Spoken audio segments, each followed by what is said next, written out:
Welcome to all of you. आज हम लोग पॉलिटी का इंडियन कॉन्स्टिट्यूशन का पार्ट 3 स्टार्ट करने जा रहे हैं। पार्ट 3 जो है वो फंडामेंटल राइट्स को हमें बताता है।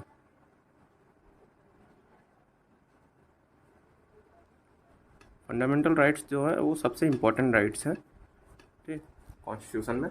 ये जो पार्ट 3 है वो बहुत ही इम्पोर्टेंट है। तो वन बाय वन हम लोग शुरू करते हैं। वैसे आर्टिकल 12 से शुरू होता है और आर्टिकल 35 तक फंडामेंटल राइट है हमारा, ठीक ना। तो आर्टिकल 12 क्या बताता है हमें? आर्टिकल 12 हमें स्टेट के बारे में डिफिनीसन देता है कि who is state, okay, and what is state. Means राज्य नहीं है। पॉलिटी में थोड़ा सा ये कहीं कहीं पे आप कन्फ्यूजन आएगा कि स्टेट कहीं कहीं जगह पे लिखा रहेगा, पर स्टेट का मतलब राज्य नहीं होता है। स्टेट का मतलब गवर्नमेंट होता है। बेसिकली जहाँ पे राज्य होगा वहाँ मैं बताऊँगा कि यहाँ पे राज्य इसका मतलब है, ठीक। Then article 13। आर्टिकल 13 में क्लॉज है, ठीक ना। पहला क्लॉज जो है वो डॉक्ट्रिन ऑफ इक्लिप्स के बारे में बताता है हमें, ठीक है। ये हमें ये बेसिकली जो पोस्ट इंडिपेंडेंट हमारे राइट्स जो लॉ हैं उनको प्रोटेक्ट करने के लिए बताता है, ठीक ना। कि अगर कोई पोस्ट इंडिपेंडेंट लॉ है, ठीक, और वो क्या फंडामेंटल राइट को वायलेट कर रहा है, ठीक, तो उसे तो डेफिनेटली वो वायलेट हो जाएगा, नल एंड वाइड हो जाएगा। पर उसे रिमूव ना करके डोरमेंट मोड में डाल दिया जाए, यानी इनएक्टिव मोड में, वो इनएक्टिव मोड में है, ठीक ना। इनएक्टिव मोड में उसे शैडो में, कॉन्स्टिट्यूशन के शैडो में उसे कहीं छुपा लिया जाए, क्योंकि आगे वो काम आ सकता है, क्योंकि वो लॉ बहुत रेयर होते हैं, ठीक ना, इसलिए उनको हटाया नहीं जा सकता है, ठीक। उसके बाद सेकंड क्लॉज जो है वो बताता है, कहता है कि कोई भी स्टेट गवर्नमेंट या स्टेट ऐसा कोई भी लॉ नहीं बना सकती है, ठीक ना, जो एक या एक से ज़्यादा, ठीक, एक से ज़्यादा फंडामेंटल राइट्स को हमारे वायलेट करें, ठीक। तो अगर ऐसा होता है तो वो नल एंड वाइड हो जाएगा, वो लॉ तुरंत ही नल एंड वाइड हो जाएगा। एक या एक से ज़्यादा फंडामेंटल राइट्स को अगर वो वायलेट कर रहा है तो तुरंत ही वो लॉ नल एंड वाइड हो जाएगा, ओके। आर्टिकल 14 हमें क्या बताता है, ठीक ना। आर्टिकल 14 एक्चुअली हमें लॉ की डिफिनीसन देता है, ठीक। What is law? सो दो प्रकार के लॉ होते हैं, एक इक्वालिटी बिफोर लॉ और एक इक्वल प्रोटेक्शन ऑफ लॉ। जो इक्वालिटी बिफोर लॉ है ये यूनाइटेड किंगडम का से हमने इंस्पायर लिया। वैसे फंडामेंटल राइट ही पूरा हमने क्या कहते हैं अमेरिका से, वैसे तो यूएस से हमने ले रखा है, यूएसए से इसका इंस्पिरेशन ले रखा है, ठीक ना। पर इसमें बहुत सारी चीज़ें हैं जो और भी जगह से इंस्पायर्ड हैं, जैसे इक्वालिटी बिफोर लॉ, ठीक ना, यूनाइटेड किंगडम से इसको हमने ले रखा है कि कोई भी, और इक्वल प्रोटेक्शन ऑफ लॉ ये यूएस से इंस्पायर्ड है, यूएसए से, ओके। तो इक्वालिटी बिफोर लॉ, जैसे कि क्या सपोज कीजिए कि आपने कोई क्राइम कर दिया, ठीक ना। तो अगर वो क्राइम आपने कर दिया है, ठीक, तो ये नहीं कि बिना क्या कहते हैं कि मतलब आप जब तक कन्विक्ट घोषित नहीं हो जाते, ठीक ना, तब तक आपका फंडामेंटल राइट्स सारे आपके पास हैं, ठीक ना। और ये इसमें इक्वल प्रोटेक्शन ऑफ लॉ में होता है कि जैसे ड्यूरिंग द प्रोसीजर आपके पास सारे फंडामेंटल राइट्स हैं, ठीक। बस जब तक आप कन्विक्ट नहीं घोषित हो जाते हैं, ठीक। ठीक है, फिर आर्टिकल 15 के ऊपर आते हैं हम, ठीक। आर्टिकल 15 डिस्क्रिमिनेशन के अगेंस्ट है, किसी प्रकार का कोई भी भेदभाव नहीं होना चाहिए, ठीक। और याद रहे ये जो फंडामेंटल राइट है ये केवल सिटीजन्स के लिए है, इंडियन सिटीजन्स के लिए है, ठीक ना, फॉरेनर्स के लिए नहीं है, ठीक, फॉरेनर्स के लिए नहीं है, ठीक।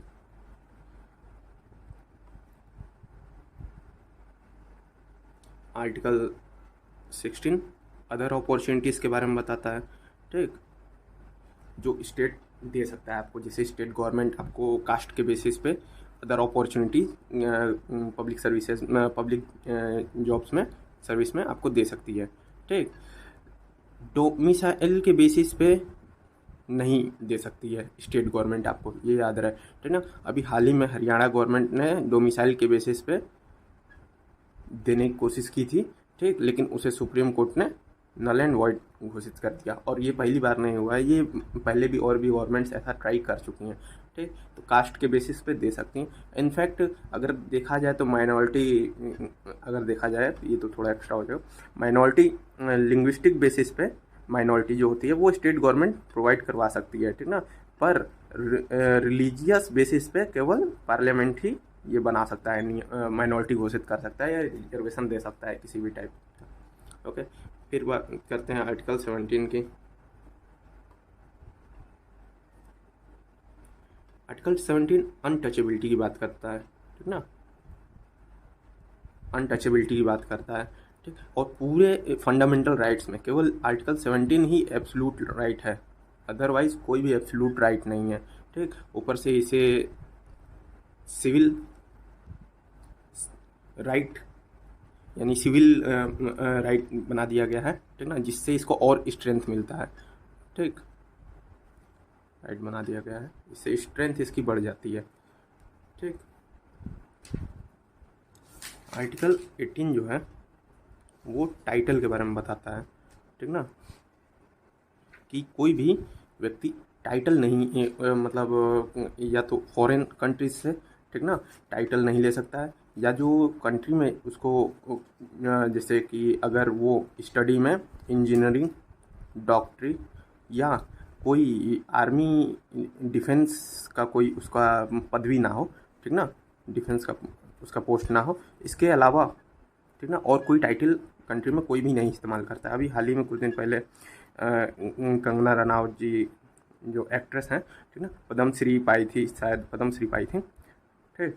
तो उन्होंने एज अ टाइटल इसको इस्तेमाल किया था अपने बोर्ड पे, तो फिर मुंबई की गवर्नमेंट ने उनके ऊपर एक्शन लिया और वो बोर्ड तोड़ दिया गया था, या जो भी हुआ था, ठीक है। मतलब आप नहीं ऐसे इस्तेमाल कर सकते हैं कोई भी अवार्ड को, जैसे इंटरनेशनल अवार्ड ऑस्कर हो गया, या ठीक, या कोई कंट्री का अवार्ड हो गया, ठीक ना, नेशनल अवार्ड्स हो गए, ठीक। तो आप उसको एज ए टाइटल नहीं इस्तेमाल कर सकते हैं। इनफैक्ट जो सिविल सर्विसेज की पोस्ट्स होती हैं, आईएएस हो गया या आईपीएस हो गया या कोई भी आईआरएस, ठीक ना, एज ए टाइटल आप नहीं इस्तेमाल कर सकते हैं इसको, ठीक।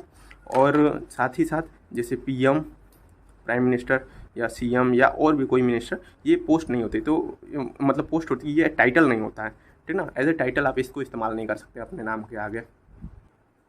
उसके अलावा ब्रह्मानंद एक एक्टर हैं साउथ के, उन्होंने भी इसी तरह उनको अवार्ड मिला था मूवी के लिए कोई, तो शायद एज ए टाइटल उन्होंने इस्तेमाल कर लिया था, तो मतलब फिर उसके बाद उन्होंने हटा भी दिया, ठीक। तो एज ए टाइटल आप इस्तेमाल नहीं कर सकते हैं अवार्ड्स को।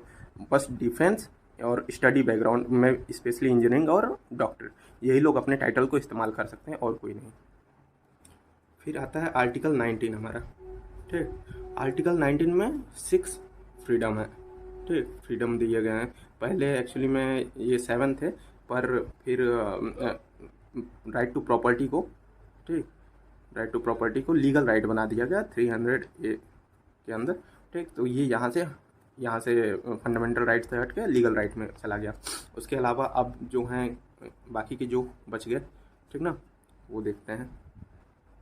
तो इसमें पहला है राइट टू स्पीच, ठीक, राइट टू स्पीच। दूसरा आ जाता है right to assemble, peacefully assemble होना चाहिए, ठीक। अरे सॉरी, कर दो। तीसरा आ जाता है राइट टू मतलब यूनियन बनाने के लिए, राइट टू मेक यूनियन, ठीक ना, आप यूनियन बना सकते हैं, ठीक, कोई प्रॉब्लम नहीं है यूनियन बनाने में, हाँ, उससे आप गलत एक्टिविटीज़ ना करें तब तक, ठीक। उसके बाद डी है राइट टू मूव, फिर ई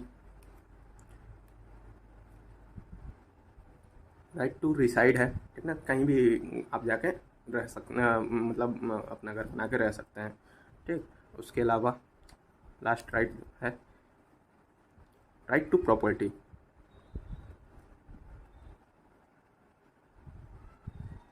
जिसको हटा दिया गया है, लीगल राइट बन गया है अब ये 300 है, ठीक ना, यहाँ से हटा दिया गया है, then G, okay. Right to वो ये है वोकेशन मतलब कि आप कोई भी धंधा कर सकते हैं, ठीक ना, मतलब कोई भी काम धाम कर सकते हैं आप, कोई भी रोक टोक नहीं है। हाँ, इन बस उसके लिए अगर अगर आप कोई प्रोफेशनल वर्क कर रहे हैं तो उसके लिए आपके पास लाइसेंस और मतलब करेक्ट डिग्री होनी चाहिए, ठीक। अदरवाइज वो काम आप नहीं कर सकते हैं, ठीक ना। अब सपोज़ कीजिए कि आपको डॉक्टर बनना है, ठीक ना, और आपके पास डिग्री नहीं है पर आपने सर्जरी किसी की कर दी, तो ये इलीगल हो जाएगा, ठीक। आपको फर्स्ट डिग्री लेना है, अप्रूवल लेना है, उसके बाद फिर आप जो चाहे वो कर सकते हैं। उसके बाद आता है आर्टिकल 20, ठीक। आर्टिकल 20 आपको राइट टू प्रोटेक्ट करता है, ठीक ना, कि जैसे आपने कोई क्राइम कर दिया, ठीक ना, तो अब इस पे मतलब कि आपको प्रोटेक्ट करता है ये इंडिविजुअल राइट्स।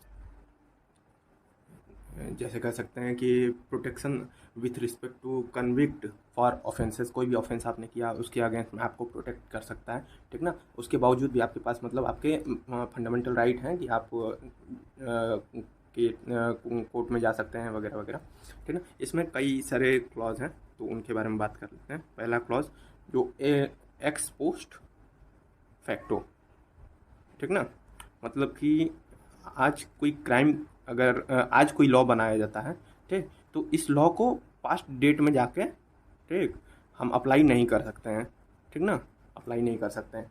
अब जैसे कि एग्जांपल ले सकते हैं इसमें कि निर्भया केस जो हुआ था दिल्ली में, तो उसमें क्या हुआ था कि एक जुवेनल था, मतलब नाबालिग लड़का था जी। पहले तो नाबालिग को डेथ सेंटेंस नहीं दिया जाता था, फांसी की सज़ा नहीं दी जाती थी, लेकिन पब्लिक डिमांड और पब्लिक और क्योंकि ऐसा कहा जाता है कि डेमोक्रेसी में पीपल इज़ गॉड, ओके, तो पब्लिक डिमांड की वजह से उसको क्या कहते हैं उसके ऊपर वो लगा के उसे फांसी दी गई, और जो कि सही भी था बहुत हद तक। ऐसा स्ट्रांग मैसेज देना ज़रूरी है लोगों को सोसाइटी में, ठीक ना, कि अगर गलत करते हैं तो गलत का नतीजा भी गलत ही होता है, ठीक।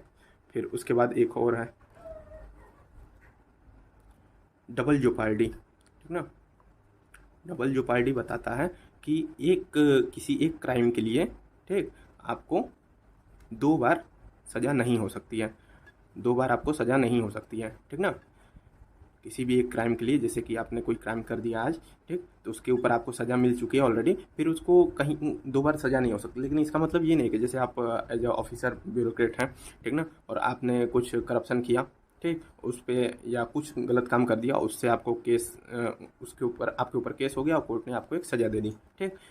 अब इसके बाद अगर डिपार्टमेंट ने भी आपके ऊपर एक्शन लिया, ठीक, तो ये डबल जेपॉर्डी नहीं होगा, ठीक ना। डिपार्टमेंटल इंक्वायरी अलग चीज़ होती है, और जो कोर्ट जुडिशरी बेसिकली एक ही बार आपको सज़ा दे सकती है, ठीक, एक क्राइम पे, ओके। उसके बाद इसमें सी है, तो सी में सेल्फ एविडेंस नहीं होता है, ठीक ना, मतलब आप जो कन्विक्ट है उससे ही सेल्फ एविडेंस नहीं मांग सकते हैं। एज ए पुलिस आपको खुद से एविडेंस कलेक्ट करना पड़ेगा, आप फोर्स नहीं कर सकते हैं सेल्फ एविडेंस के लिए। हालांकि ऐसा होता नहीं है, बहुत सारे चीज़ हैं जैसे कि 3rd डिग्री होती है, ट्राई होती है, इन सब चीज़ों पे, ठीक, लेकिन फिर भी सेल्फ एविडेंस आप नहीं मांग सकते हैं जो कन्विक्ट है उससे। उसके बाद आर्टिकल 21 है, ठीक, राइट टू लाइफ, ओके।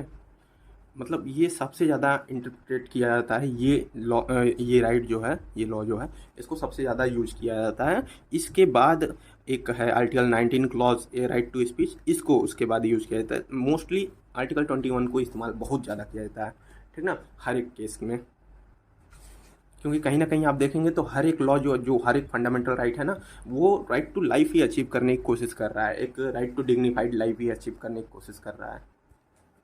पर राइट टू लाइफ का मतलब ये नहीं कि right to not life, okay, right to no live, पर ये आपका है कि right to not live without dignity, okay. अगर आप मतलब आप सक्षम नहीं हैं जीवन जीने में अपना, और बहुत बुरी स्थिति में आपका जीवन व्यतीत हो रहा है, तो आप इससे मांग सकते हैं कि not right to life, okay, with dignity. तो मर्सी किलिंग अभी बहुत ज़्यादा ये सब चल रहा है, मर्सी किलिंग होता है, ठीक ना। अथॉरिटीज़ के प्रेजेंट में अथॉरिटीज़ प्रेजेंट होती है और वो मर्सी किलिंग देते हैं पीपल्स को, जो लोग मतलब अनेबल हैं लाइफ जीने के, ठीक ना। सपोर्ट सिस्टम उनका हटाया जाता है, और उनसे ये नहीं कि मतलब अपने से, ये उनसे पूछा जाता है, उनके फैमिली मेम्बर से पूछा जाता है बाकायदे, क्योंकि ये आपका पर्सनल राइट है, फंडामेंटल राइट है कि not to live dignified life. Okay, ये आर्टिकल 21 में ही आता है। फिर आर्टिकल 21 ए आता है, ठीक, राइट टू एजुकेशन। 6 से 14 साल के बच्चों के लिए, ठीक ना। ये पहले नहीं, मतलब ओरिजिनल फंडामेंटल राइट्स में नहीं था, ठीक है, इसे बाहर से ऐड किया गया है, इसीलिए 21A, ठीक। 86 कॉन्स्टिट्यूशन अमेंडमेंट एक्ट के तहत इसको ऐड किया गया है।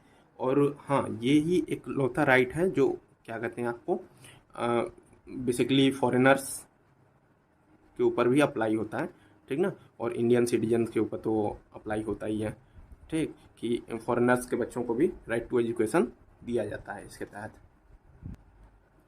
उसके बाद article 22 protection during arrest and detention, ठीक ना, during arrest, okay, and detention.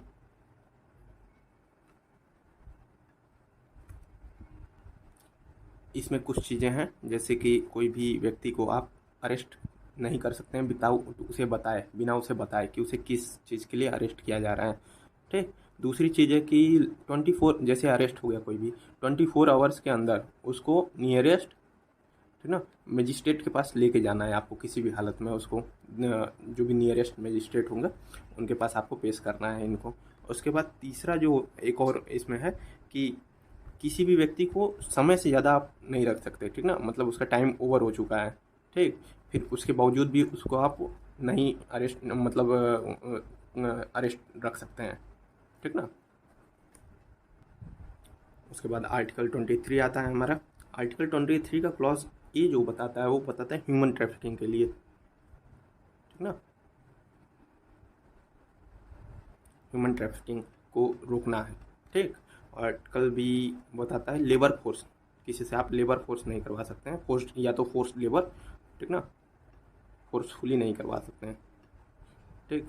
केवल और केवल गवर्नमेंट स्टेट के पास ये अथॉरिटी है कि वो किसी से फोर्स्ड लेबर करवा सकती है। बेसिकली आप लोग देखे होंगे कि इलेक्शन टाइम पे, ठीक ना, इलेक्शन टाइम पे ये बेसिकली देखा जाता है कि टीचर्स की और अदर एम्प्लॉयज़ की, पीआरआई जो पंचायती राज इंस्टीट्यूट्स होते हैं उनके एम्प्लॉयज़ को मतलब ड्यूटी देना पड़ता है 24 आवर या 48 आवर्स तक देना पड़ता है। हालांकि उसके बाद उनको बेनिफिट्स भी मिलते हैं, उसके अलग से सैलरीज वगैरह में इंक्रीमेंट दिया जाता है, ठीक है। पर गवर्नमेंट केवल गवर्नमेंट करवा सकती है आपको, स्टेट करवा सकती है फोर्स्ड लेबर, और प्राइवेट एकदम नहीं करवा सकता है, प्राइवेट किसी को भी नहीं फोर्स्ड लेबर करवा सकता है। फिर उसके बाद आर्टिकल 24 है, ठीक ना, तो ये चाइल्ड लेबर को प्रोहिबिट करता है, ठीक ना, चाइल्ड लेबर नहीं करवाया जा सकता है। हाँ, बेसिकली अगर कोई चिल्ड्रन है, कोई बच्चा है, ठीक ना, तो वो फैमिली वर्क में अपना दे सकता है योगदान, ठीक, वर्क करवा सकता है, लेकिन किसी इंडस्ट्री में नहीं करवा सकता है काम, या उससे काम नहीं करवाया जा सकता है। इसके साथ साथ फिल्म इंडस्ट्री में या ड्रामा में, ठीक ना, इस यूज चाइल्ड बाल कलाकार होते हैं उनको इस्तेमाल किया जाता है, लेकिन सर्कस में बिल्कुल नहीं, ठीक ना, सर्कस में एज अ क्लाउन बना देना या कुछ भी ऐसा बिल्कुल नहीं किया जा सकता है, ठीक। ओके, आर्टिकल 25 से लेके आर्टिकल 28 तक जो है वो रिलीजन से, राइट टू रिलीजन से रिलेटेड है, ठीक ना। जैसे आर्टिकल 25 जो बताता है, ठीक, कॉन्साइंस के बारे में बताता है कि आप कोई भी रिलीजन के बारे में आप फ्री हैं, कोई भी रिलीजन ले सकते हैं या उसके बारे में सोच सकते हैं, ठीक ना। फिर आर्टिकल 26 जो बताता है वो मैनेज करने के बाद बताता है, ठीक ना, कि आप, ठीक, कि कोई भी रिलीजन आप मैनेज कर सकते हैं, अपने धर्म का को मतलब मैनेज कर सकते हैं। अगर आपका कोई धर्म है, जैसे आप हिंदू हैं या मुस्लिम है कोई भी, तो आप मैनेज कर सकते हैं, जैसे कि आप मस्जिद बना सकते हैं या टेम्पल्स बना सकते हैं, उसका रख रखाव कर सकते हैं, गुरुद्वारा बना सकते हैं, रख रखाव कर सकते हैं, ओके। उसके बाद आर्टिकल 17 जो होता है वो टैक्स के बारे में, क्योंकि गवर्नमेंट टैक्स के पैसा नहीं इस्तेमाल कर सकती है किसी एक पर्टिकुलर, ठीक ना, पर्टिकुलर रिलीजन को प्रमोट करने में, ठीक। सबका एवरी रिलीजन को प्रमोट करना जरूरी है। ठीक, अगर टैक्स के पैसे से कर रहे हैं तो हर एक रिलीजन को प्रमोट करना होगा, ठीक ना, पर्टिकुलर रिलीजन को प्रमोट नहीं किया जा सकता है। ठीक, उसके बाद आर्टिकल 28 जो है वो बताता है कि अटेंड कर सकते हैं आप भी कोई भी इंस्टीट्यूट या टीचिंग, आप रिलीजियस टीचिंग अटेंड कर सकते हैं, ठीक ना, कोई रोक टोक नहीं है।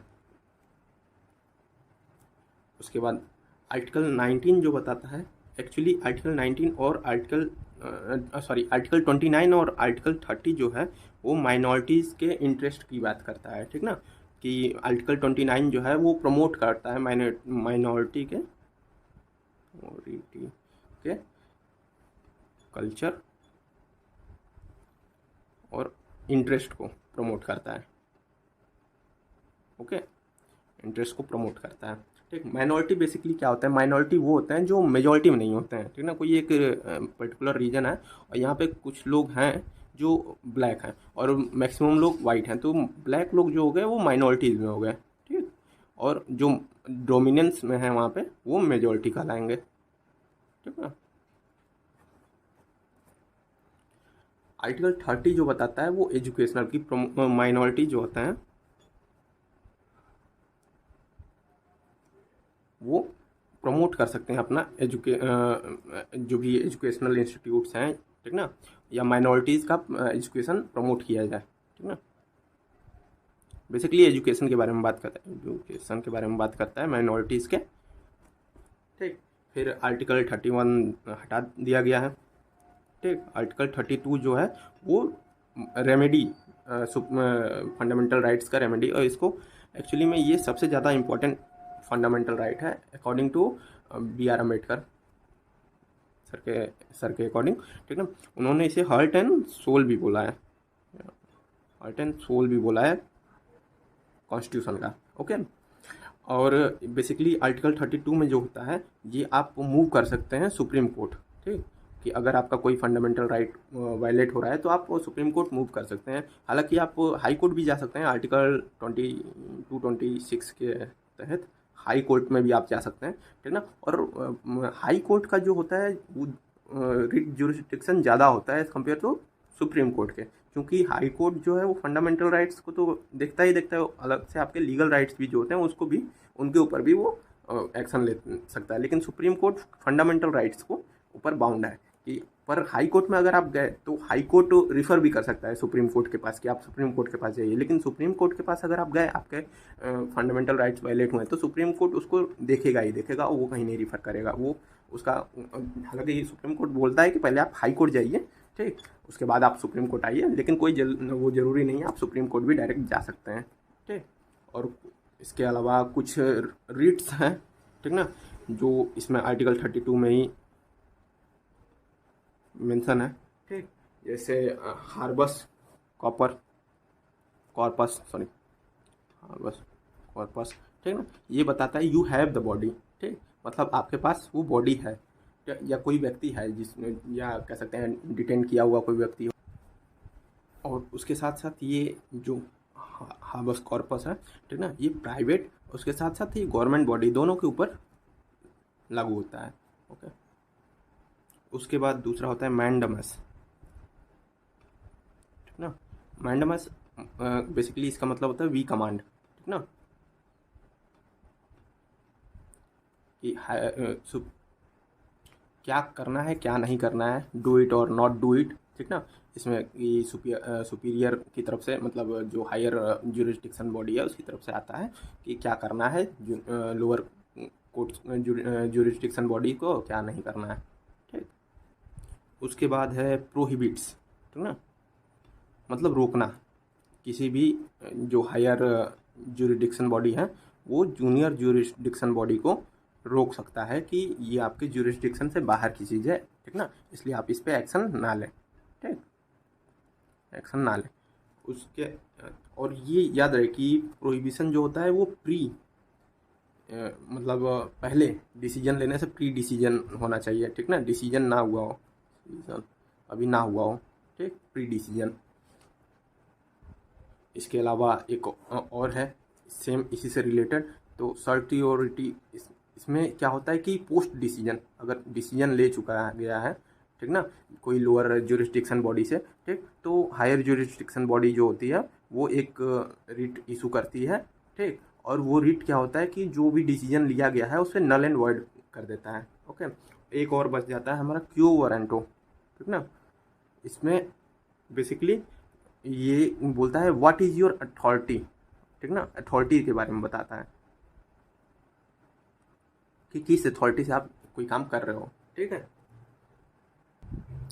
और कहता है कि आप कैपेबल हो कि नहीं, आर यू कैपेबल और नॉट, ठीक ना। अच्छा, रिट ज्यूरिस्डिक्शन जो होता है, ठीक ना, रिट इशू जो करते हैं वो तो एक तो आपका जुडिशरी बॉडी जो करती है वो करती है। उसके अलावा कुछ पार्लियामेंट्री बॉडीज़, पार्लियामेंट जो बनाता है बॉडीज़, जैसे ट्रिब्यूनल्स को बनाता है, ये भी रिट ज्यूरिस्डिक्शन, ये सेम कैसी जुडिशरी बॉडीज़ होती हैं, ठीक, ये भी रिट इशू कर सकती हैं, ठीक ना, कुछ केसेस में। अच्छा, आर्टिकल 33 बोलता है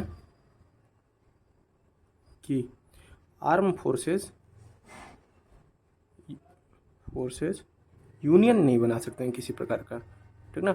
और ये बहुत ज़रूरी भी है कि आर्म फोर्सेस जो है यूनियन ना बना पाएँ, जैसे डिफेंस फोर्सेस हो गई, हमारी पुलिस हो गई, ठीक, आर्मी, नेवी, एयरफोर्स, ठीक। क्योंकि प्रॉब्लम यहाँ हो जाता है ना कि फिर ये मैक्सिमम ऐसा देखा गया है कि जिन देशों में आर्मी जो डिफेंस होती है वो यूनियन बना लेते हैं, वो लोग मिलिट्री को कूप कर देते हैं, ठीक ना, तख्ता पलट, मिलिट्री कूप कर देते हैं, जिसे तख्ता पलट कर देते हैं। अफ्रीका में मोस्टली ऐसा होता है, ठीक ना। हमारे पड़ोस में पाकिस्तान है, वहाँ पे भी आर्मी यूनियन बना सकती है। अब बाकी तो देखिए उनकी पॉलिसी है, पर हमारे देश में आर्मी को और डिफेंस को यूनियन बनाने का परमिशन नहीं है।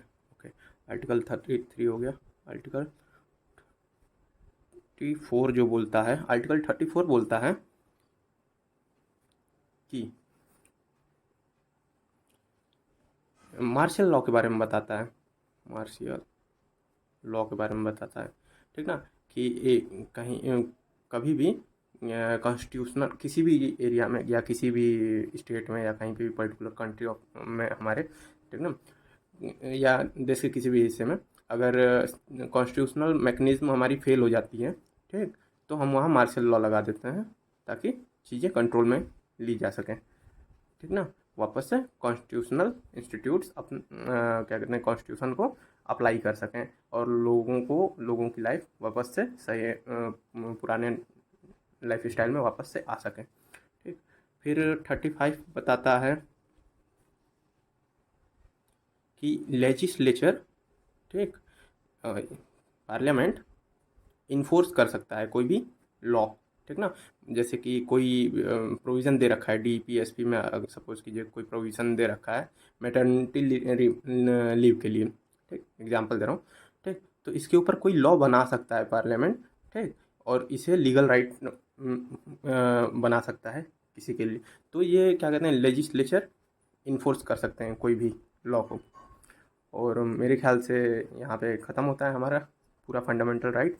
आर्टिकल 12 से लेके 35 तक टोटल एंड होता है।